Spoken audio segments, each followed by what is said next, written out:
Robert, what am I doing? What's up? Okay, so let me preface this with saying that this is the third time that Robert is on the Landscape Architecture podcast. We interviewed you right when you were starting school, right at the end of school, and out of graduate school.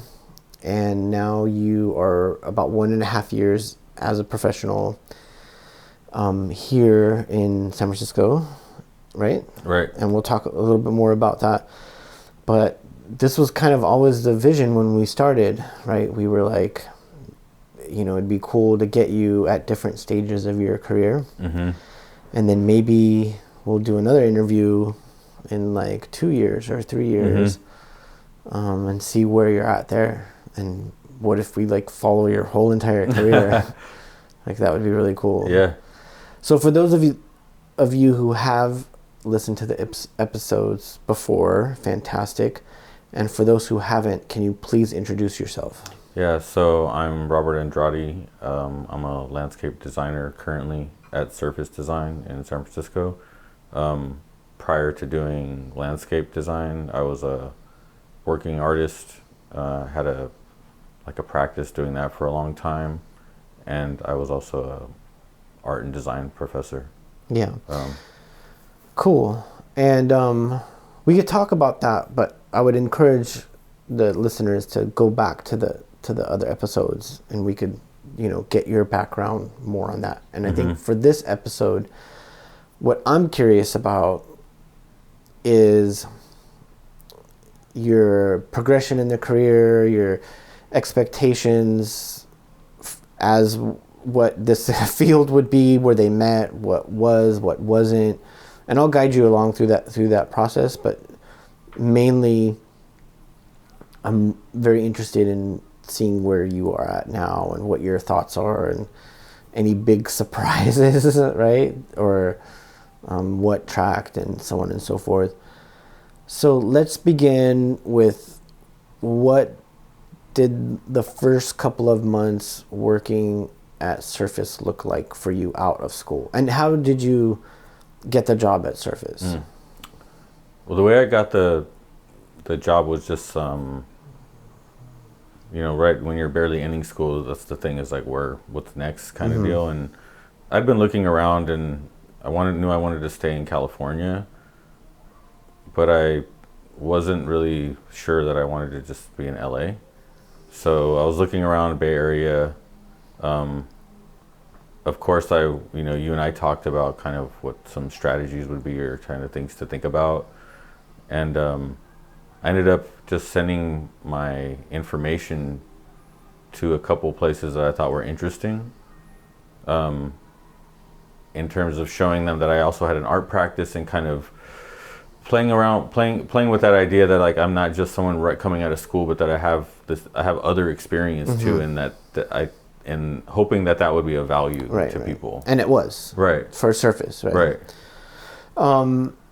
So, you get the position, and what does the first couple months look like out of school at Surface for you? Well, I had been hired remote. Oh, okay. Right. So the intention was that I would get hired and then eventually make my way to the Bay Area. But you were considered a full-time employee. You were on board. Okay. Right, yeah. So your first couple months was remote. Remote, yeah. Which is very interesting, because that's not standard. Maybe more people can relate now, because we've all gone through some type of like COVID adjustment.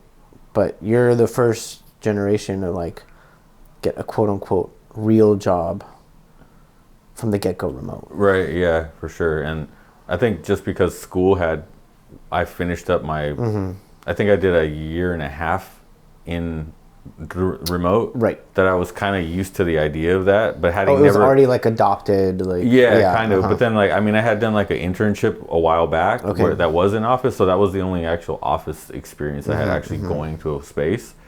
So, yeah, it was more like, okay, I'm kind of, even the work that they were giving me at the beginning was kind of stuff that I had been kind of familiar with in school a little bit for a little while. Yeah. So it was like very like kind of like helping me along and like introducing me to things, and that changed over time. But at first it was very gradual. Yeah, and then now you are in San Francisco. Yeah. And you moved up here. Mm-hmm. And what kind of projects are you on now, and what kind of roles are you taking on? Yeah, so I mean, I started doing kind of the like smaller projects that were not so standardized. Like I was doing working on a harbor project. I was doing a winery project when I barely got hired, and they had already been in the process. So I was doing more like Photoshop drawings and renderings and things like that. Things that they could get immediate return on. Yeah. And then over time, it started to become more like doing like some sets, different like pricing sets, and learning how to do that. And then it gradually went into then doing like like helping out on being part of the team that's doing like large scale like campus projects, where there's like 4 architects and we're the ones tying the project together.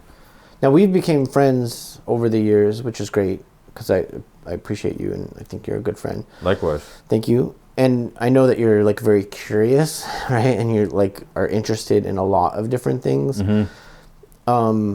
With that being said, can you identify some of the things that you're doing now that you find particularly interesting? Yeah. First of all, I think anything can be interesting. So that's why I did that caveat, because I was like, I knew you were going to say that. I mean, it's really because like it's just how you want to take it in, I think. So it's like I'm working on something that I haven't done since I've been in the office, which is more like a smaller scale residential. Okay. But to me, that's interesting because it's different than anything I've done so far. And then it's also thinking about how can I then take that scale, and then when I get back to the larger scale, like how can I apply what I'm doing at that scale to the other one, you know? So I think it's interesting in that way because they all relate to each other, and finding out how they do is interesting to me. I agree. And I think one of the things that I found interesting is that I started out in residential, and I thought that the inverse of that was true as well. Like all these like designing smaller spaces for single family home residential, I felt like I was able to take a lot of that into big municipality projects, right? Yeah. Because it's, in one sense, it's like a different mindset to think 30,000 foot view and big project and lots of space. But then how do you create intimate spaces within that? Exactly. And I felt like I had a particular skill set that helped with that. But then I had to learn the other way. Right? Yeah. So that was a little bit more of a challenge for me, is like, man, like not every garden can be a botanical garden. So you're particularly liking the residential project that you're working on. I like it. I mean, I like the bigger scale work. Like that's more fun for me. In terms of like, it gets me excited to do that kind of work.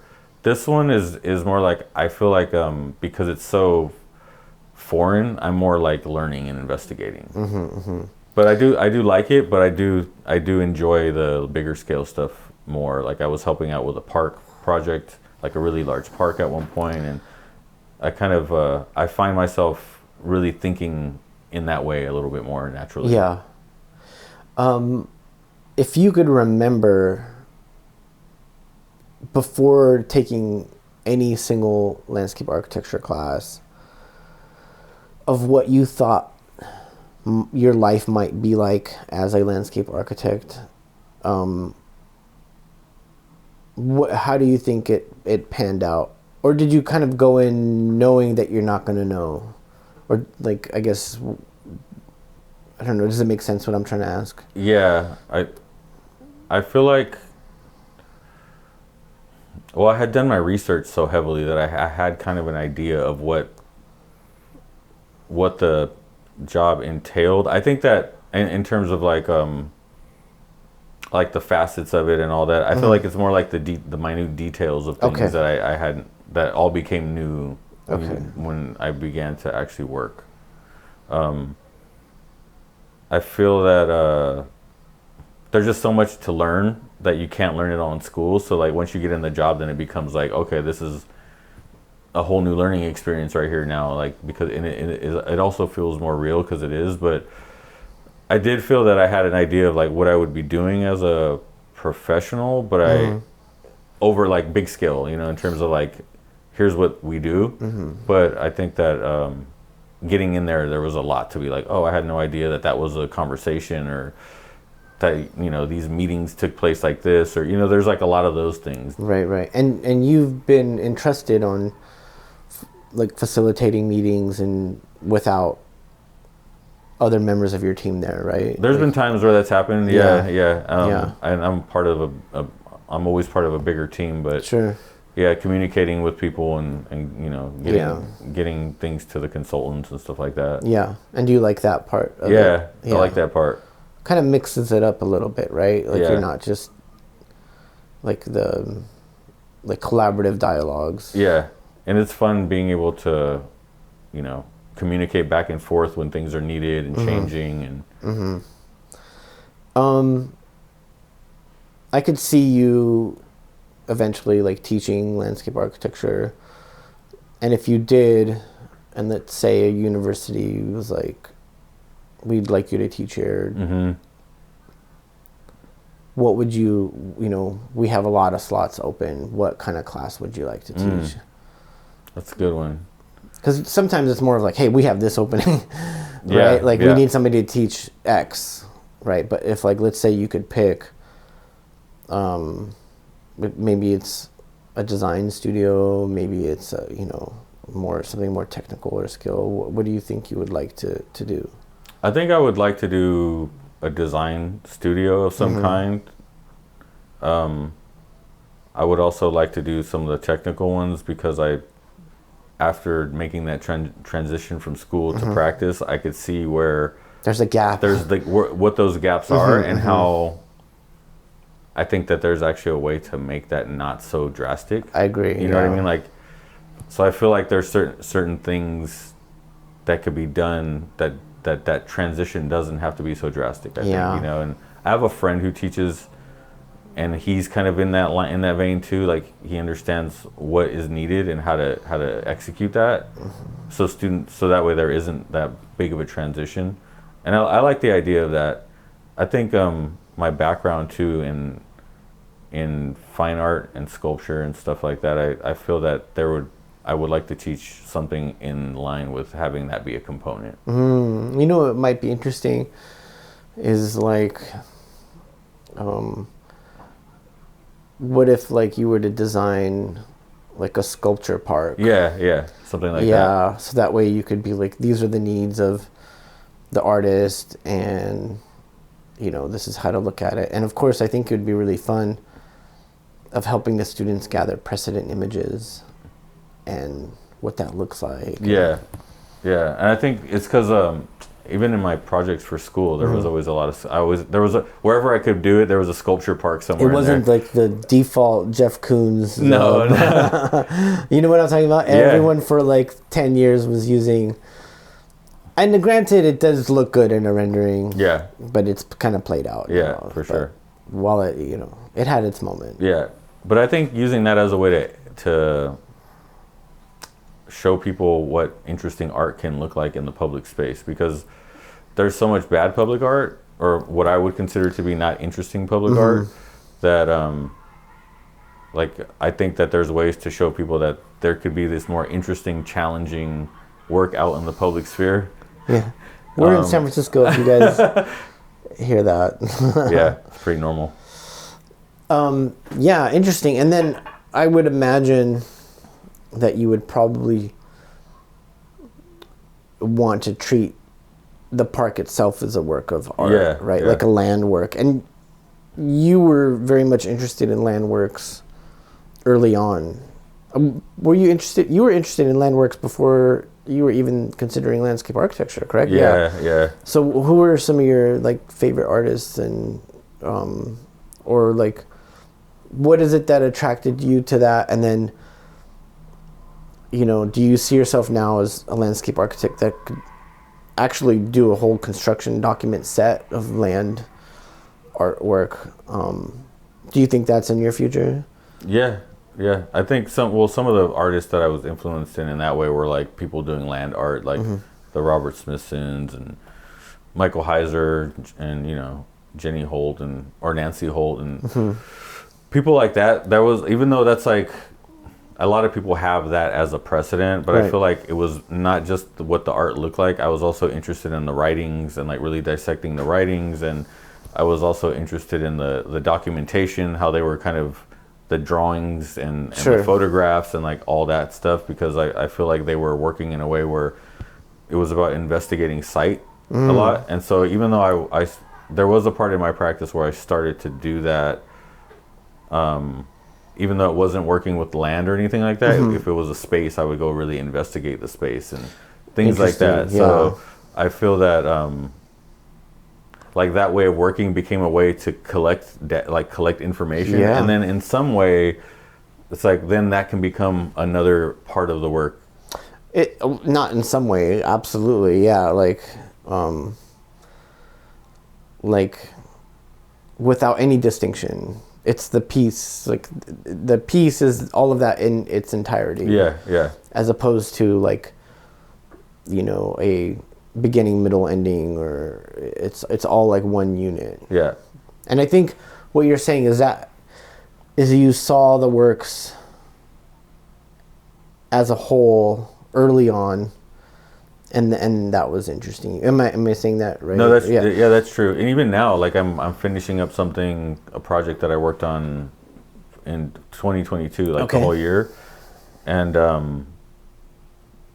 I made the work. It was in an exhibition, and then but I did all this stuff like beforehand. Like I did the site visits, I did the sketches, the drawings, the renderings, all that stuff, and like now I'm compiling it and making like a small little book. This is for personal work. Yeah, this is my own thing. Yeah, so it's like I'm basically taking that project and putting it in, just like as a thing to be like, here, it's done now. Like this is out of all the stuff I made, this is all the things as a project that I think that like work well together for everyone to see, like the breadth of the project. I think Jean-Claude and Christo did a lot of really good documentation. Yeah. His drawings are amazing. Yeah. I have a little insight to those drawings. So he would use those drawings to make money, to finance a lot of the operation, which I think is fascinating. For sure. And he, they would claim that like the drawings were really like organic and spontaneous. Yeah.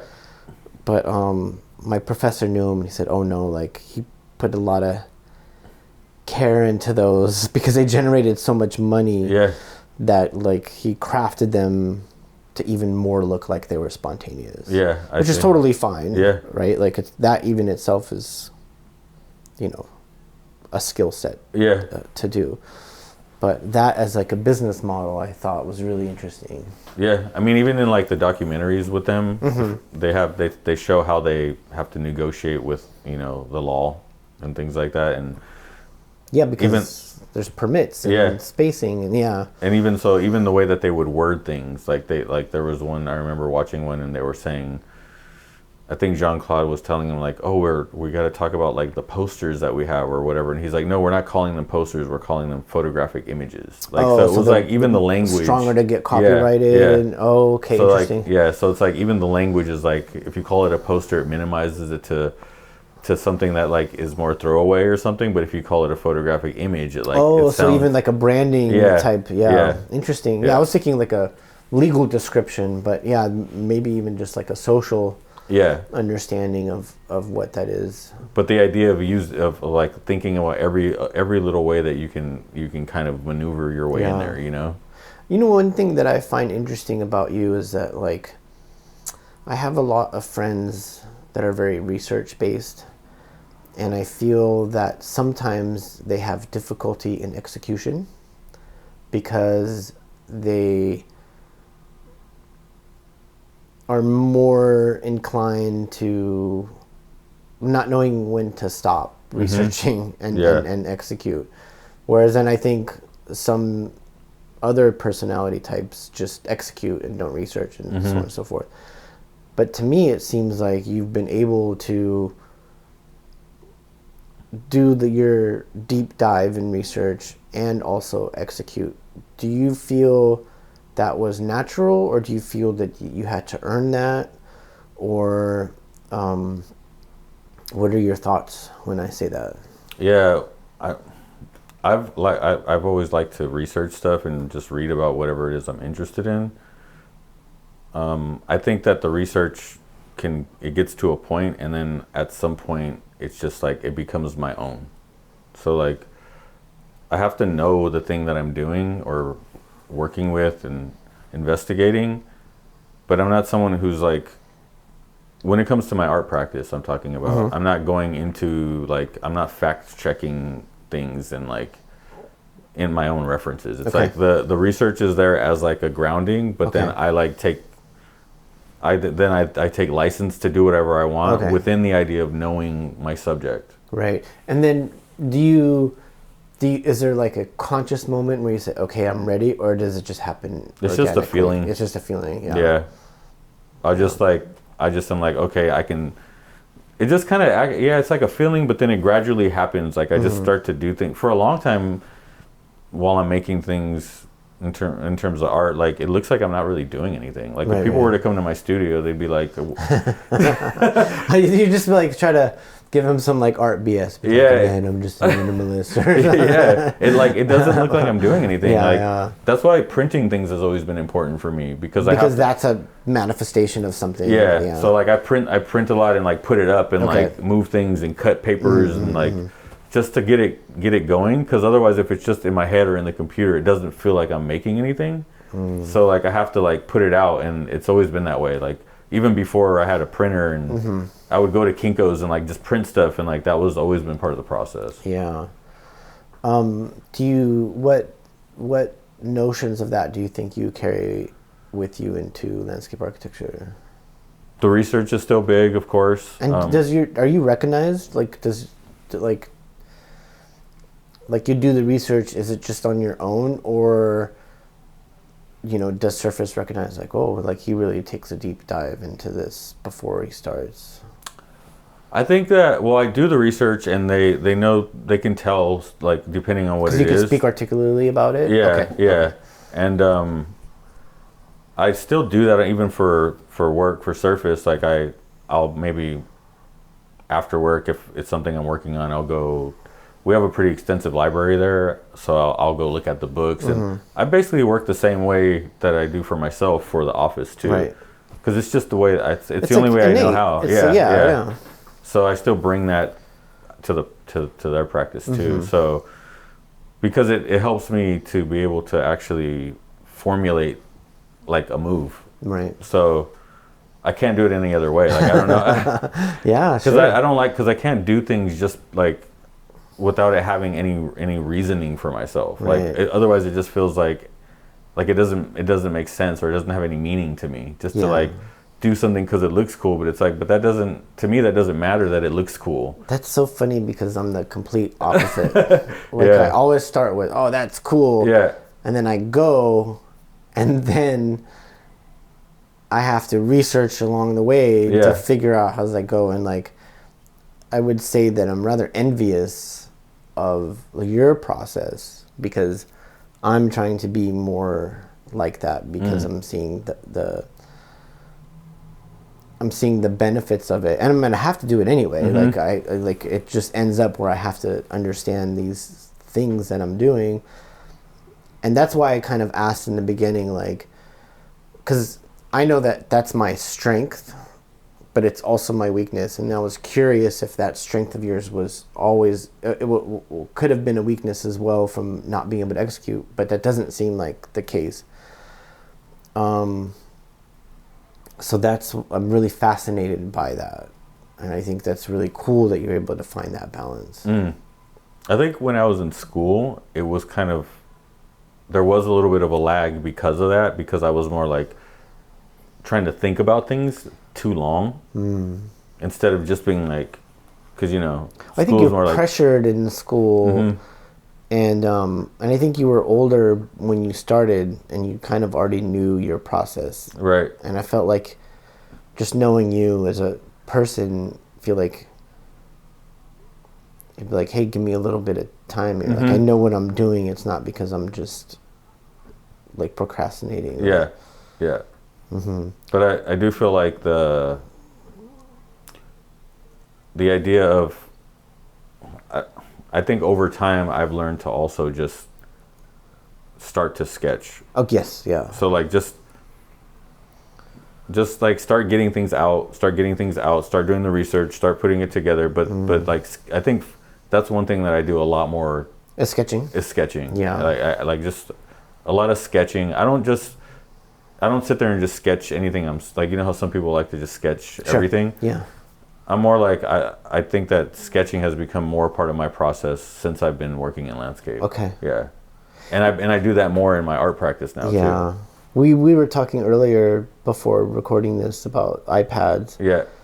And I feel like only now, so I'm the generation of, pre-digital, Gen X into digital. So I've kind of seen it all, Yeah. like the whole progression. And I started graphic design really early. And I think only now is when we're really at like a digital tool as like a viable sketching option. How do you feel about that? About like using iPads as for I love sketching on the iPad. Yeah. Straight up, like I love sketching on that thing. I also like doing like collages on it, and I haven't done that yet. I consider that sketching too. Yeah, sure. And you did a lot of traditional collages as well, right? Yeah. Yeah. So for me, like using the iPad's cool because I think I just like being able to like move things around and like if you like something, you can like cut apart. I don't know. It's just like, for me, it's just fun. Have you ever done, how we do vignettes for clients? And renderings. Have you ever done any collage vignettes? Yeah. That's fun, right? Yeah. That to me, that's very I like those. intimidating. But it's so you could move through ideas so fast because you're allowed. There's like a allowance for it being a little rough. Yeah. Or doing like planting plans. Oh yeah. Just drawing them, kind of getting in there. Have you been doing any planting plans? Yeah, I was working on one for the residential project. Okay. Yeah, and that was one of the first times like I came in, because normally I come into a project and there's a lot established already. But this one I was assigned like, go ahead and do the planting plan, and it was in a, it's kind of in a very like, the climate is very weird and like in Palm Springs, so like there's it's like there's not a lot there is a lot, but it's a little more limited, you know. Yeah. So that was interesting because it was like a mixture of research and then of like what can survive there, what can thrive there, along with designing at the same time. So, but the scale was perfect to be able to kind of do all that. Yeah. And so you came up with the palette on your own, and did you put like an image board together? And yeah. And then I did like it was a a meeting that was coming up, so I did the hand drawings for that meeting. Okay. Using an iPad of the plants. Of the plan. Oh wow. Of the plan. Of the plan, but did you also do like any renderings of the plant, like what they would look like? Cause no, it was more like just the plan. Got it. One thing that I found amazingly helpful for doing planting plans in plant zones that you're not familiar with is just calling all the nurseries and like getting that one guy or that one gal who just loves to talk your ear off about plants. And like, because you do, I'm just speaking for myself, but I do a lot of research online when I do a planting plan, like a lot. That's one thing that I don't skip on research. And I find that like a lot of what online says, even by really trusted sources, is not necessarily correct. Yeah. And the nursery guys and the installers are really good. They'll tell you like, hey, no, this is not going to happen. Yeah. Well, even, I mean, the reality too is like, you can have your plan and your palette all picked out and no one carries what you wanted. Oh, like availability. Yeah. Yeah.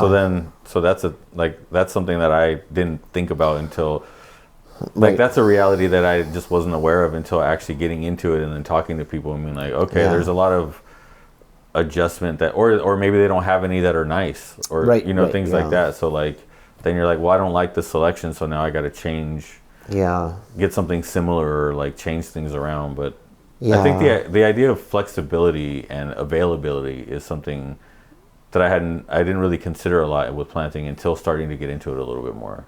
I think also what I've noticed is, for me, is like, that's a very big concern for me from the beginning, because I've had like my heart broken so many times from being like, I really wanted this, and like now, like, I'll even call ahead of time and start like talking to nurseries, like, what do you have in stock? What does it look like in a year? Because it's going to be built a year later, right? And then reserving plants, calling and saying, okay, hold these or start growing these is another thing that nurseries will do. Like, if you know you need like, 20 of these and the project's going to be built in 2 years, you could be like, I want you to start growing X, Y, Z. That's cool. Yeah.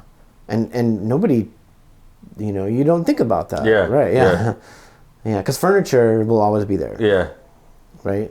Well, there's supply chain shortages now. But, right. But for the most part, somebody can build it. Yeah.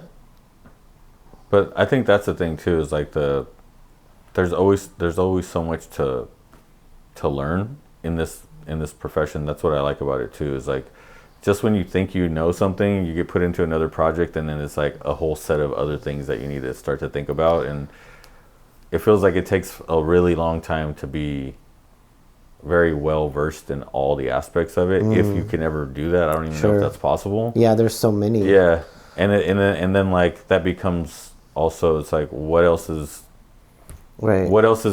could you then add to it that maybe hasn't even been thought of yet? Sure. I feel like in your career, like, a landscape architect could be, is equally talented in profession in, hardscape, planting, layout, design, so on and so forth. If you made an effort for that. Maybe you don't, right? Maybe you like don't want to do any hardscape, or maybe you don't want to do any planting.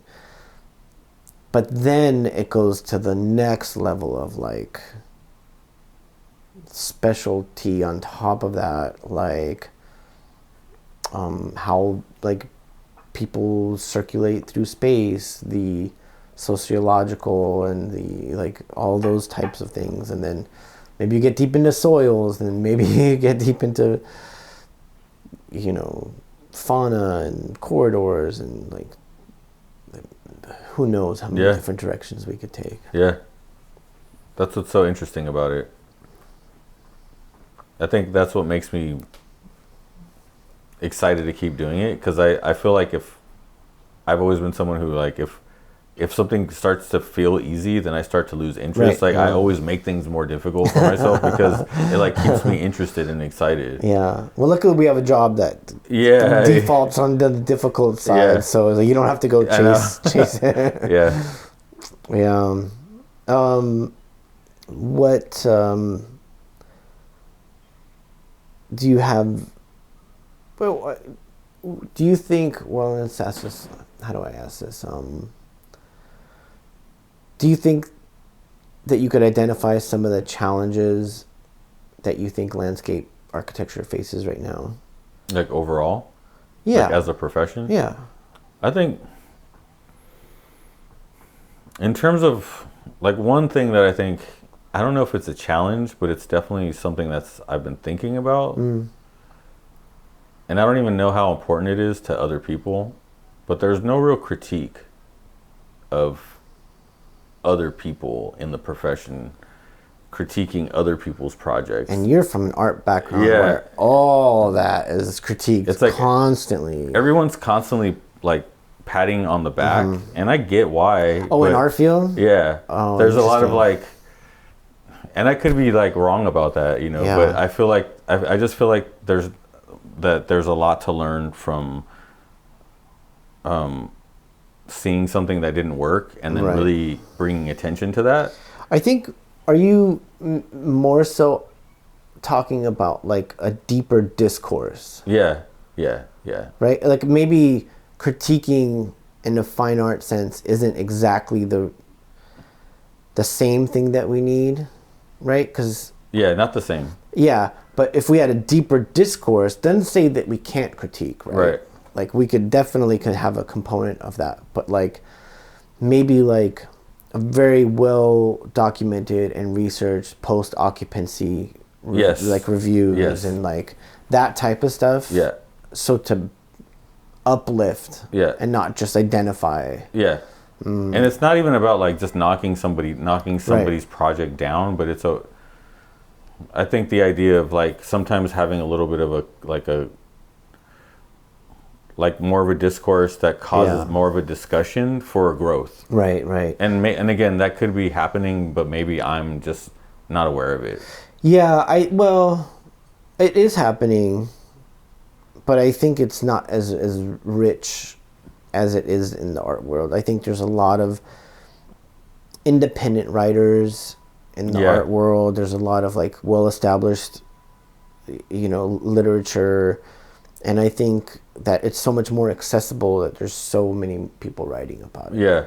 And because ours is more niche, right? And then also because we're a small industry and everybody knows everybody, like it's very difficult to like take the time, stop, and really critique somebody else's work. Because we're all busy practicing. I know. Yeah. Interesting. I'm wondering if there could be like some type of publication, let's call it landscape critique. Yeah. And then just like people could submit, writings and documents. Like, I mean, one example is and I don't remember the name of the place, we did this like when I barely started school, we did this little walking tour in Frogtown in LA. Yeah. And there was this project that was like right underneath like where a Home Depot was. And it was just like, obliterated into just like people stole all the pipes and. Oh, sure.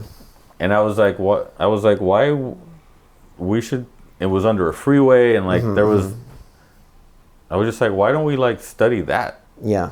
Like, what happened with that? Like, why didn't that work? And right. like, why and don't the design could have been good, and maybe it's like, was it we didn't plan for maintenance? Maybe we didn't plan for security, or maybe the design was bad, or maybe like the GIS like saying that this would be a good spot was bad, or Exactly. Like why? Let's investigate that as much as you would investigate like the High Line, which is like everyone hears about that their entire career basically. So like why? Like I mean, I'm not saying that it's as important, but I mean let's like we should dive deep into that idea and other projects like that. Yeah. Interesting. Yeah. There's one particular project that I have in mind, and it's a very, very high profile project because it's the sidewalk and streetscape at the end of Route 66, which goes into the Santa Monica Pier. And then to the south of that is Tongva Park. And, Peter Walker did this streetscape, and they did these beautiful pavers that are curvy, and they're alternating colors between yellow and I think black, and it looks really beautiful. However, when you walk when you're walking across these pavers, you feel nausea because they're wavy. And it's something that it would have been really hard to identify on your own without doing some kind of mock-up or something. And I don't want to poo-poo on anyone else's work, but it's also like I see that project as a precedent for a lot of stuff, image boards and stuff, and I'm like, well, this one doesn't really work. And there's a lot of complaints on it, me including. Like, I had to like stop walking on it. And so if we could somehow have that conversation without offending, that would be, or maybe sometimes a little bit of offense is okay, right? Like, if or just like the person who did it, just like put the ego aside too. Yeah. But then there's also, maybe some of that could be difficult because I think maybe our liability is higher too. Yeah. Like, if we write a paper that says, this is unsuccessful because it makes people nausea, but you're looking at like 3 million, 4 million, however much in pavers, like, maybe like it's very hard to be like, hey, well, I can't disrupt the security of my company. That's true. So do I need to say like everything I said was satire, so I'm not liable for like a what's it called, slander or something? Yeah. Yeah. So where do you think you'll be in 5 years? Well, the way things are going now, I mean, maybe I'll still be in the same place, just doing more, maybe having more responsibility. Yeah. Like, I'm super happy working there and like the projects, and yeah, that's what I'm thinking now. Unless something were to happen and I moved out of California. Yeah. But I think I'll still be making my own work outside of the office work and continue to always, grow. right? Yeah. Yeah. Well, what kind of work as an artist do you want to do? I think I would like to pursue doing public work. Right. That would fit perfect for you, yeah. Which I've always wanted to do. I mean, I have done some, but not on a... Right. You're talking about like a 1% for art type projects. Yeah. Like big, funded. Mm-hmm. And the beauty of that is you could put together the construction set. Exactly. As well now. Yeah, I can do it. Yeah. Didn't we talk about that, your first interview?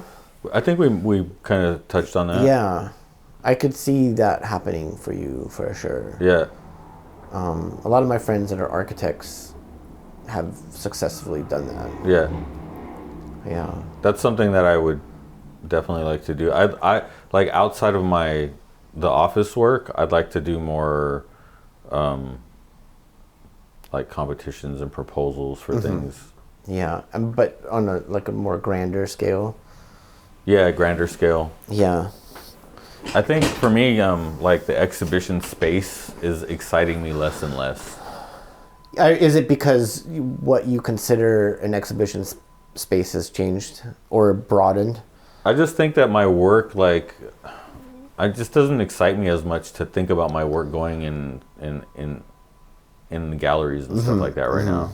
Yeah. And I think it's just because I've been having my work indoors in galleries and museums and things like that for a while now, that I'm feeling that, like, going to do things either outside and also in book form becomes interesting to me. And yeah, you like books a lot, and like you just finished producing a book of yours, right? Yeah.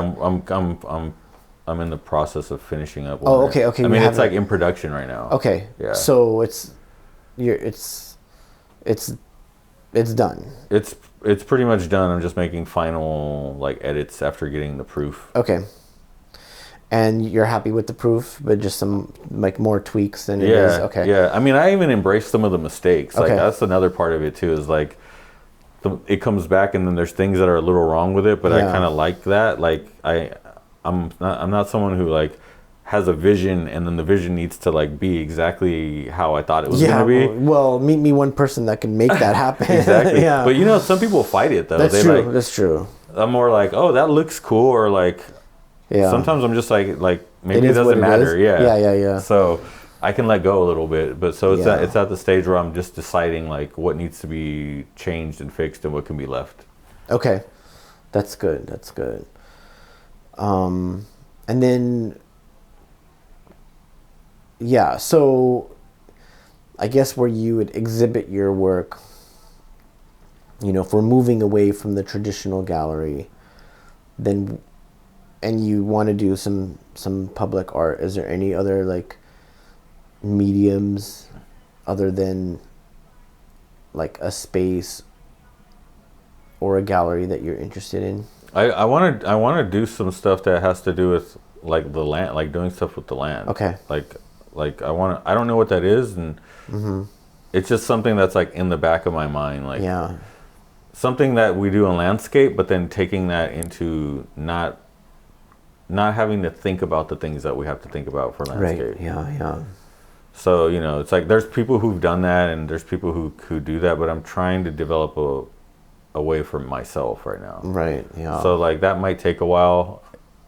I don't know when it's going to happen. I'm confident it will come when it's supposed to. Yeah. And it seems like if it came right now, you would be ready. But I also think that like when it does come, perhaps it'll just be just the right time. Yeah. And you'll be able to execute that. Yeah. I think you and I have talked about James Turrell before, and I always have seen your work. Like, I feel like I'm pretty early on, like I was talking to like a young James Turrell. Not so much in the vein of this is what your work looks like, or it's more of like some type of sensibility. So, or like maybe you're trying to answer the same questions, but you have like different interpretations of like what that ends up looking like. So I was kind of there. That's how I always saw you. Well, I appreciate that. Yeah, I mean that's a pretty big fucking compliment. Yeah, and I'm like, I don't know if I can live up to that, dude. Yeah, that's like a pretty, you know. But yeah, that's in my mind. Yeah. You know, more than was it Richard Serra that did the spiral jetty, or that's Robert Smithson. And then I forgot what Serra did, but yeah, like more than Robert Smithson, which could totally be more how you think or like whatever. But I just saw you, just more as like on that side of things. Cool, I appreciate that. Yeah. I live in Salt Lake City now, and I have not yet gone to go see the spiral jetty. And I need to go. Yeah. Yeah. Maybe when I come out. Yeah, for sure. Then you'll go. We'll bring the drone. We'll do that thing we were talking about earlier, when like you don't do the things around you, but then when you get a visitor, then you go do them. You know. Yeah, we were talking about like if you live in New York, you never go see the Empire State Building or go to the top. Yeah. Right. So, yeah, but that's an important piece for me to go see. For sure. And when I do it, when I go, if I go before you, I might go alone. Yeah. And I might like catch it get there at 4:30 in the morning, catch the morning light, mid-afternoon light, and document it. Maybe do a time lapse or something like that. But that's an important piece that I want to see. Yeah, same here. Is there any, speaking of pieces that we want to see, is there any particular pieces, landscape or fine art, that you're like, oh, I need to, I haven't seen, and I must?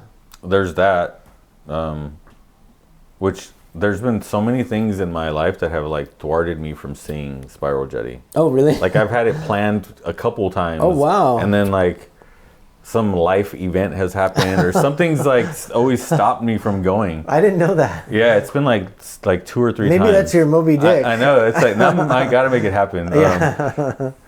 I mean, I can't think of another, like a specific one other than that. I want to see like like a lot of the land art that's part of just history and discourse. Just see those in person, even if they're like not at their best anymore. Like I'd like to see like one of Smithson's other pieces, which is called Amarillo Ramp. Okay. So it's like one of his other pieces that he did on someone's estate in Texas. like it's like a little lesser known work. I'd like to, but I'd like to go see things that aren't really considered fine art, but like something like like older ruins, like older, like older things like that, like things that. Have you heard of the Serpent Mound in Ohio? Yeah, I saw that. Cool. Because we went to grad school there, and I don't think I really understood the significance of what I was looking at. Yeah. And I wish I would have taken that a little bit more seriously. Yeah, because you were there, but you just weren't like mentally in the space to really. I don't know what was going on. But I guess I'm learning more about it, and some people, there's great debate on how old it actually is. Some people are saying it might actually be like 12,000 years old, as opposed to like 2,000, which is a big difference, in humans and what we could comprehend. Yeah. And I think that there's a lot to see in other places in the world that I just don't even know exist. Like, even when you just stumble upon something that is like not even part of history books or anything like that, but there's a lot of merit to it. I want to see stuff like that, like stuff that I can draw from that isn't something that everyone has already drawn from. Correct. Yeah. Sometimes just like how spaces self-organize, through socioeconomic, through just the way the city's laid out, or like what kind of little spaces of like magic might happen. Yeah, that would be an interesting case study. Just try to go find and identify those. I think Detroit might be good for that. Yeah, for sure. Yeah. But even just anywhere in the like, I don't know, just I can't really even put my finger on what that would be. It's just like I just keep thinking of. I always think of the idea of like when people think about traveling is like you need to go to these faraway places, but I also think that you can just you can go like an hour away to somewhere you've never been, and you could find interesting things if you're really paying attention. You know what I tell people, because I've recently like embraced that philosophy, is like people pay to come where I'm living and look and explore. Yeah. So why not explore where you're at? Yeah, people are, right? For sure. Yeah. So, cool. Well, this is episode 3 now, and I don't know. Let's do the next one in a couple years and see where you're at. And I hope people are enjoying this process of seeing you evolve and develop. And it's also cool for me that like now you're a peer. And it's cool because it's like that gap closes so fast, right? There's only a short window of like, I'm interested, I'm a student, I'm an intern, and now I'm practicing, and now we're peers. Yeah. And that's like really cool. Yeah, I think so too. Yeah. Any closing words or? Just thanks for having me on again, and it's awesome to be able to like tell the multifacets of a story or my story, because sometimes one episode or one interview doesn't do it all, but it's nice to be able to kind of maybe at times reiterate something I've already said or expand on it further. Yeah. And it's cool just to have the opportunity to have people hear what I've done or what my interests are.